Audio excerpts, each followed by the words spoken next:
Varicose veins కి సరైన చికిత్స కోసం సంప్రదించండి ఎవిస్ హాస్పిటల్. నమస్తే, మీరు చూస్తుంది సుమన్ టీవీ. నేను మీ కీర్తి. 2025 సంవత్సరంలో మహిళలకి, వివిధ రాశుల్లో జన్మించిన మహిళలకి ఎలా ఉండబోతోంది, ఎంత మంచి జరగబోతోంది, ఎంత చెడు జరగబోతోంది, దానికి ఏం పరిహారాలు చేసుకుంటే వచ్చే సంవత్సరం అంతా మనం హాయిగా గడపచ్చు, ఇలాంటి విషయాలు మనకు తెలియజేయడానికి మనతో పాటు ప్రముఖ ఆస్ట్రాలజర్ బ్రహ్మశ్రీ నందిబట్ల శ్రీహరి శర్మ గురుగారు ఉన్నారు. నమస్తే గురుగారు. వాగర్థావివ సంపృక్తౌ వాగర్థ ప్రతిపత్తయే జగతః పితరౌ వందే పార్వతీ పరమేశ్వరౌ. సదాశివసమారంభాం శంకరాచార్య మధ్యమాం అస్మదాచార్య పర్యంతం వందే గురు పరంపరాం. ఆదిత్యాయ చ సోమాయ మంగళాయ బుధాయ చ గురుశుక్ర శనిభ్యశ్చ రాహవే కేతవే నమః. శృంగేరి జగద్గురు పీఠాధిపతులకి, కంచి పీఠాధిపతులకి నమస్కారములు తెలియజేసుకుంటూ కార్యక్రమాన్ని ప్రారంభిద్దాం. గురుగారు, కర్కాటక రాశిలో జన్మించిన మహిళలకి 2025 సంవత్సరం ఎలా ఉండబోతోంది, దయచేసి తెలియజేయగలరు? 2025 సంవత్సరంలో కర్కాటక రాశిలో జన్మించినటువంటి మహిళలకి, స్త్రీలకి, యువతులకి, విద్యార్థినులకి, పిల్లలకి ఏ విధంగా ఉండబోతుందో తెలుసుకునే ప్రయత్నం చేద్దాం. కర్కాటక రాశిలో పునర్వసు 4వ పాదం, పుష్యమి నక్షత్రంలో 4 పాదాల్లో జన్మించిన వాళ్ళు, ఆశ్లేష నక్షత్రంలో 4 పాదాల్లో జన్మించినటువంటి వాళ్ళు కర్కాటక రాశికి చెందిన వారిగా చెబుతారు. ఇక గమనించుకున్నట్లయితే ప్రధానంగా మే 9వ తారీఖు వరకు గురువు వృషభంలో, మే 9 నుంచి సెప్టెంబర్ 28 వరకు 12వ ఇంట గురువు, సెప్టెంబర్ 28 నుంచి నవంబర్ 11వ తారీఖు వరకు రాశిలో, జన్మరాశిలో గురు సంచారము, అలాగే నవంబర్ 12 నుంచి డిసెంబర్ 28 వరకు ఈ యొక్క రాశిలోనే వక్రీకరించి స్థితి పొంది ఉండడం.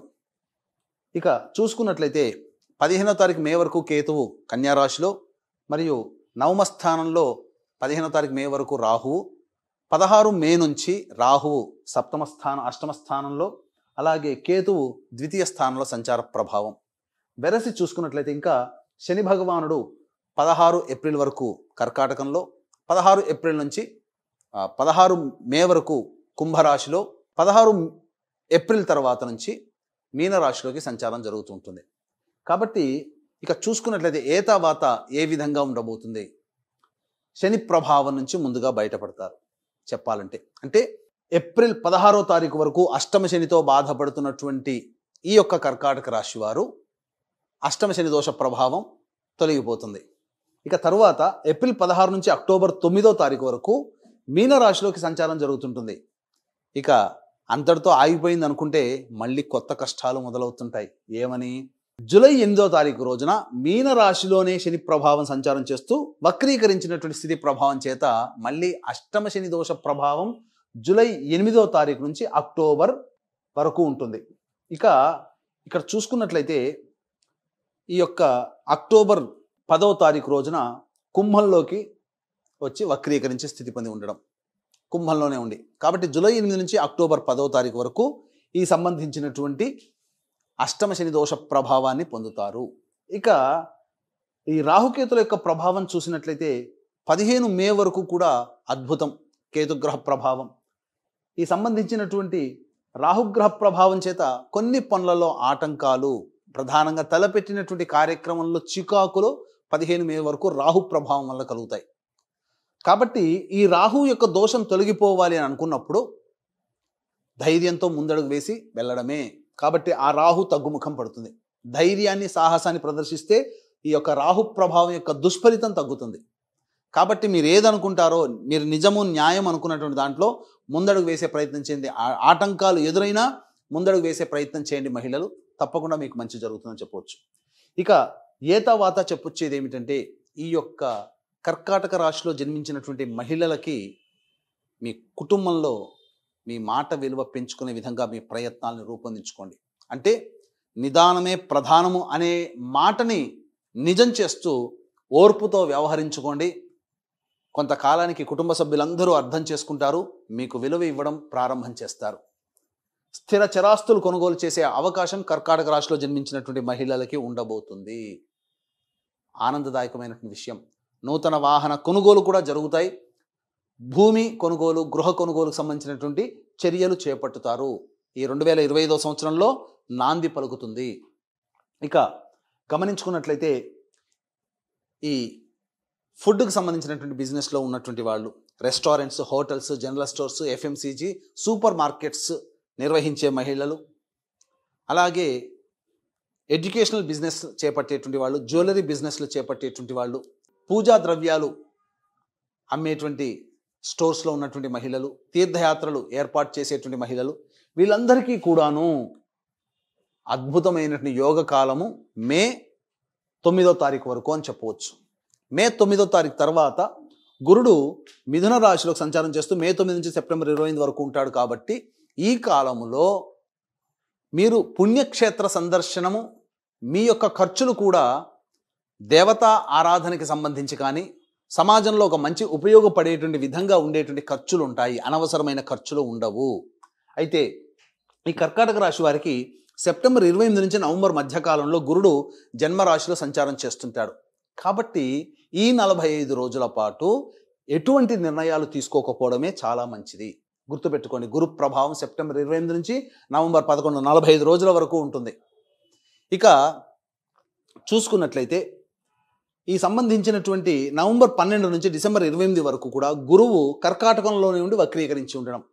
చూడండి, అసలు ఉండాల్సినటువంటి ఇల్లేమో మిథునంలో ఉండాలి సంవత్సరం మొత్తం. కానీ ఈ గురువు గారు ఏం చేస్తున్నారు? వక్రీకరించి సెప్టెంబర్ 28 నుంచి నవంబర్ వరకు కర్కాటకంలో అతిచారము, నవంబర్ 12 నుంచి డిసెంబర్ 28 వక్రీకరించి ఉండడం. ఈ కారణం చేత ఏమవుతుంది? మళ్ళీ ద్వాదశ ఫలితాలు అనేటువంటివి గురువు ఇవ్వబోతున్నాడు. మళ్ళీ ఏమవుతుంది? మళ్ళీ ఖర్చులు ఉంటాయి, అవి కూడా సద్వ్యయం అవుతుంది.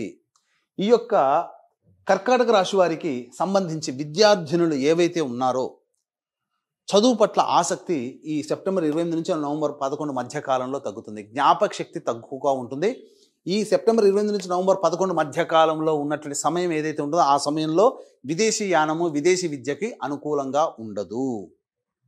ఇక మే 9 నుంచి సెప్టెంబర్ 28 వరకు ఉన్నటువంటి సమయంలో జ్ఞాపక శక్తి తక్కువగా ఉండేటువంటి ప్రభావం చేత పోటీ పరీక్షల్లో ఎక్కువగా కష్టపడాల్సినటువంటి పరిస్థితి వస్తుంది. మే 9 లోపల జరిగేటువంటి పోటీ పరీక్షల్లో అందరూ కూడా చక్కగా అధిక శాతంతో ఉత్తీర్ణత సాధిస్తారు, పోటీ పరీక్షల్లో విజయాన్ని పొందుతారు. ఇక ఉద్యోగం కోసం ఎదురు చూసేటువంటి మహిళలు ఎవరైతే ఉన్నారో ఈ కర్కాటక రాశిలో వాళ్ళకి తప్పకుండా ఉద్యోగం లభించి తీరుతుంది. అంటే ఎటువంటి విధంగా లభించి తీరుతుంది, ఎటువంటి సమయంలో అనుకున్నప్పుడు చూసుకుంటే ప్రధానంగా ఈ యొక్క ఏప్రిల్ 12 నుంచి జూన్ 13వ తారీఖు మధ్య కాలము అద్భుతమైన కాలం. ఏప్రిల్ 12 నుంచి జూన్ 13వ తారీఖు ఉన్నటువంటి మధ్యకాలంలో కోరుకున్న చోటకి బదిలీలు జరుగుతాయి. ప్రమోషన్స్తో కూడుకున్న బదిలీలు, లేదా సాధారణంగా బదిలీలు కావాలంటే ఆ సమయంలో మీరు ఏర్పాటు చేసుకోవచ్చు, అనుకూలంగా ఉంటాయి. ముఖ్యంగా కేంద్ర రాష్ట్ర ప్రభుత్వ ఉద్యోగంలో ఉండేటువంటి మహిళలకి ప్రమోషన్స్ అనేటువంటివి ఆ సమయంలో ఏర్పాటవుతాయి. నిరుద్యోగస్తులకి ఆ సమయంలో ఉద్యోగం లభించి తీరుతుంది.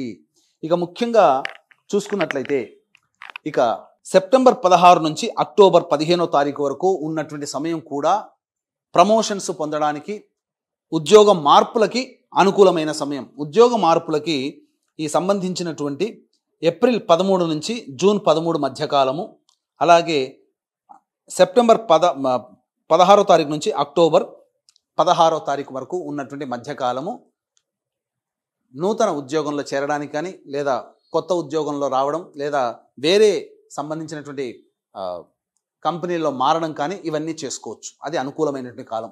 ఉద్యోగ భద్రత అనేటువంటిది ఉంటుంది. అన్నిటికంటే మించి సాఫ్ట్వేర్ రంగంలో ఉన్నటువంటి మహిళలకి బాధ్యతతో కూడుకున్నటువంటి పదవి అనేటువంటిది ఎప్పుడు లభించబోతుంది అంటే సెప్టెంబర్ 28 నుంచి నవంబర్ 11 మధ్యకాలంలో బాధ్యతతో కూడుకున్నటువంటి పదవిలో ఉంటారు. సాధారణంగా ప్రమోషన్స్ వచ్చినా బాధ్యతలు మాత్రం సెప్టెంబర్ 28 నుంచి నవంబర్ 11 మధ్యకాలంలో బాధ్యతలు పెరుగుతాయి. తదనుగుణంగా భవిష్యత్తులో మీకు ఆనందదాయకమైనటువంటి స్థితిలో 2025 సంవత్సరంలో ఉంటారని చెప్పవచ్చు.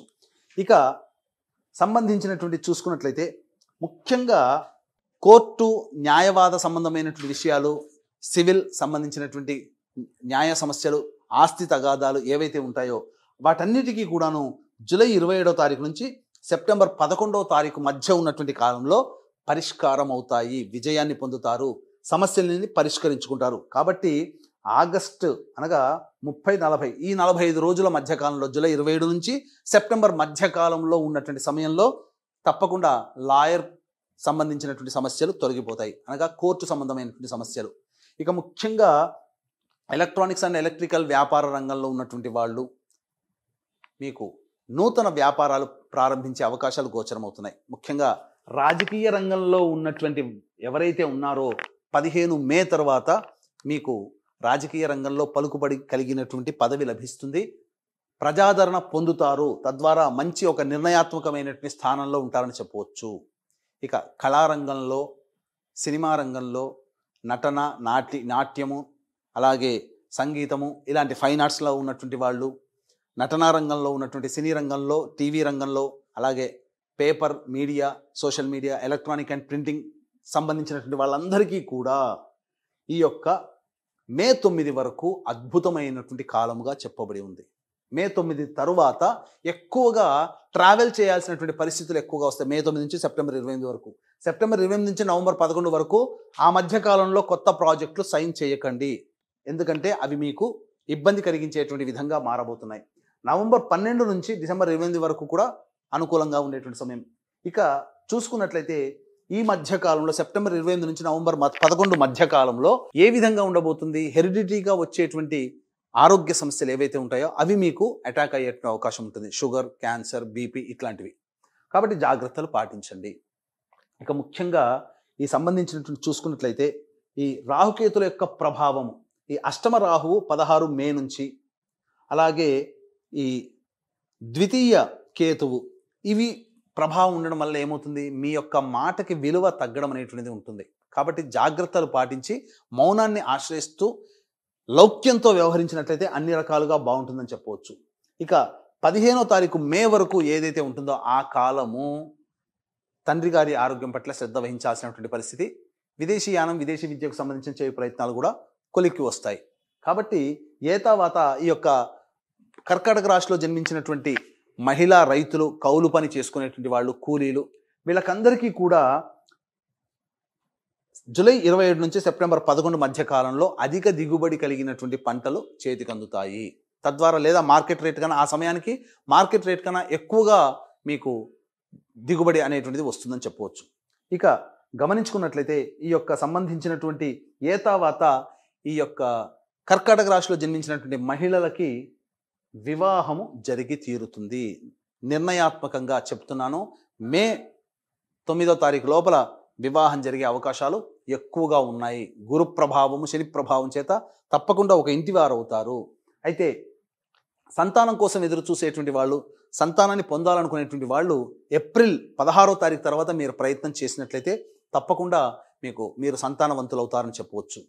ఇక ఏది ఏమైనప్పటికీ కూడాను సెప్టెంబర్ 28 నుంచి నవంబర్ 11 మధ్య కాలంలో దైవబలం ఉంటుంది. కష్టములు ఉంటాయి కానీ దైవబలం ఉంటుంది. తద్వారా ఏమవుతుంది? ఓర్పుతో, కష్టంతో చేసుకునేటువంటి పనుల వల్ల మీకు జీవితం సాఫీగా సాగుతుంది. భవిష్యత్తు ఆందోళనకరంగా ఉండకుండా చక్కగా ప్రశాంతమైన జీవితాన్ని పొందుతారు. కాబట్టి మొక్కవని ధైర్యంతో దైవానుగ్రహాన్ని పొందే ప్రయత్నం చేయండి. మీ యొక్క సంబంధించినటువంటి ఈ యొక్క రాశులలో జన్మించినటువంటి బ్యూటీ పార్లర్ రంగంలో పనిచేసేటువంటి వాళ్ళు, లేడీస్ ఎంపోరియంలో నడిపేటువంటి వాళ్ళు ఎవరైతే ఉన్నారో వాళ్ళకి మే 9 నుంచి సెప్టెంబర్ 28వ తారీఖు మధ్య కాలము చక్కగా అద్భుతంగా రాణింపు అనేటువంటిది ఉంటుంది. ఈ సమయంలో మీరు చేపట్టే ఏ పనైనా కానీ మీకు అనుకూలంగా ఉంటుందని చెప్పవచ్చు. ఇక గమనించుకున్నట్లయితే ఏతావాత గమనించుకున్నట్లయితే మీ యొక్క ఈ కర్కాటక రాశిలో జన్మించినటువంటి మహిళలు వివాహం కాకపోతే తల్లిదండ్రులు, తోడబుట్టిన వాళ్ళ యొక్క జాతక ప్రభావం కూడా మీ మీద ఉంటుంది. పెళ్ళైతే భర్త, మీకు సంతానము ప్రభావం కూడా మీ జాతకం మీద ఉంటుంది. కాబట్టి ఎల్లప్పుడూ ఒకే రకంగా అందరికీ, అన్ని రాశుల వారికి ఉండదు. గొప్పగా ఉండదు, కష్టముగా ఉండదు. కాబట్టి గొప్పగా ఉన్న కష్టాలు పడుతున్నారంటే మీ కుటుంబ సభ్యుల యొక్క ఇంతకుముందు చెప్పినటువంటి వాళ్ళ ప్రభావం కూడా మీ మీద ఉండడం. కాబట్టి ఈ 2025వ సంవత్సరంలో అందరికీ కూడా ఆనందదాయకంగా ఉండాలి, సమస్యలు తీరాలి, ముఖ్యంగా ఆరోగ్యం బాగుండాలి, అనుకున్న పనులు పూర్తి అవ్వాలి అనుకునేటువంటి ఎవరైతే ఆలోచిస్తున్నారో వారి కోసమై ఈ 2025వ సంవత్సరంలో ప్రతి నెల ఒక్కొక్క పుణ్యక్షేత్రంలో జాతకరీత్యా కలుగు విద్య, వివాహ, ఉద్యోగ, దాంపత్య, సంతాన, అనారోగ్య సమస్యల నివారణకి, మరియు ఈ ఏప్రిల్ 16 వరకు శని ఒక రాశిలో, ఏప్రిల్ 16 తర్వాత శని ఇంకొక రాశిలో మారుతుండడం వల్ల 12 రాశుల వారికి ఈ సంవత్సరం 2025 సంవత్సరంలో ఎఫెక్ట్గా ఉంటుంది. కావున ఈ 12 రాశుల వారికి శనిదోష పరిహారార్థమై శనిదోష నివారణ హోమాలు, వీటినే సర్వదోష నివారణ పూజల హోమాలుగా ప్రతి నెల ఒక్కొక్క పుణ్యక్షేత్రంలో చేయడం జరుగుతుంది. దీనికి నాంది శ్రీకాళహస్తి క్షేత్రంలో కానీ శ్రీశైలంలో కానీ జనవరి 13వ తారీఖు రోజున చేయడం జరుగుతుంది. కాబట్టి అవకాశం ఉన్న వాళ్ళు మీ గోత్రనామాలు, మీ కుటుంబ సభ్యుల గోత్రనామాలు నమోదు చేసుకోవచ్చు, రిజిస్టర్ చేసుకోవచ్చు. ఇక ప్రతి భర్త వైపు 6 తరాలు, భార్య వైపు 3 తరాలు, లేదా తండ్రి వైపు 6 తరాలు, తల్లి వైపు 3 తరాల్లో ఏమైనా దుర్మరణాలు కనుక ఉన్నట్లయితే, అలాగే లివర్ ప్రాబ్లం, కిడ్నీ ప్రాబ్లం, క్యాన్సర్తో చనిపోయినా, 60 సంవత్సరాల లోపల కుటుంబ సభ్యులు ఎలా చనిపోయినా వాటిని పితృదోషములు అంటారు. కాబట్టి ప్రతి నెల పితృదోష నివారణ కార్యక్రమాలు మన పీఠంలో ఆధ్వర్యంలో జరుగుతున్నాయి. వాటి వివరాలు కూడా కార్యక్రమ తదనంతరం కాంటాక్ట్ చేసి తెలుసుకోవచ్చు. చాలా సంతోషం గురుగారు. మిశ్రమ ఫలితాలు ఉంటాయనే చెప్తున్నారు. అయితే ఏమైనా పరిహారాలు కూడా సూచించగలరు? కర్కాటక రాశి వారు ప్రతిరోజు సూర్యుడికి నమస్కారం చేయడం, సూర్యాష్టకం 6 సార్లు పారాయణం చేయడం, అలాగే అవకాశం కుదిరినప్పుడల్లా కూడా విష్ణు దేవాలయానికి సందర్శనం చేయడం, అర్చన జరిపించుకోవడం చేసుకున్నట్లయితే సాధారణంగా వచ్చే సమస్యలన్నీ కూడా పరిష్కారం అవుతాయి. ఇప్పుడు ఈ పరిహారాలు పాటించినా దీనికి విభిన్నంగా ఇంకా మీ జాతకం ఉన్నట్లయితే, మీ యొక్క జీవితం ఉన్నట్లయితే, మీ జన్మ జాతకంలోనే నడిచేటువంటి గ్రహ దశాంతర దశల ప్రభావం కావున దగ్గరలోని మంచి ఉపాసనాపరులైనటువంటి జ్యోతిషుని సంప్రదించి వారి సలహాలను, సూచనలు పాటించి మరింత మెరుగైనటువంటి జీవితాన్ని పొందుతారని ఆశిస్తూ సర్వం శ్రీ ఉమామహేశ్వర పరబ్రహ్మార్పణమస్తు. నమస్కారం గురుగారు, ధన్యవాదాలు.